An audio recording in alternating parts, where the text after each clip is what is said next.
যাদের মুখে মাঝে মধ্যেই এইরকম দু একটা ব্রণ দেখা যায় তারা কিন্তু অবশ্যই ট্রাই করে দেখতে পারো এটা একটা দারচিনির টুকরো, যার মধ্যে অ্যান্টিফাঙ্গাল এবং অ্যান্টিমাইক্রোবিয়াল বৈশিষ্ট্য রয়েছে।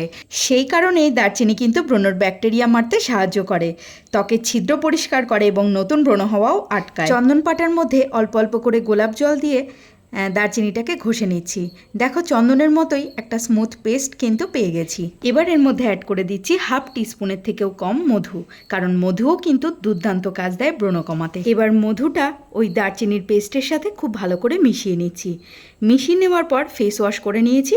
এবার যেখানে যেখানে অ্যাক্টিভ অ্যাকনে পিম্পল রয়েছে সেই সব জায়গায় ডট ডট করে অ্যাপ্লাই করে নিতে হবে। অ্যাপ্লাই করার পর কিন্তু একটু জ্বালা জ্বালা ফিল হতে পারে, কারণ অ্যাক্টিভ অ্যাকনে পিম্পল রয়েছে, তো খানিকক্ষণ পরেই দেখবে জ্বালা ভাবটা পুরোপুরি কমে গেছে। পুজো আসতে এখনও বেশ কিছুদিন বাকি, আর এখন থেকেই যদি প্রতিদিন এটা এইভাবে অ্যাপ্লাই করা যেতে পারে তাহলে কিন্তু ব্রণ আর ব্রণর দাগ দুটোই নির্মূল হবে। 15 মিনিট রেখে প্লেন জল দিয়ে ধুয়ে নিতে হবে।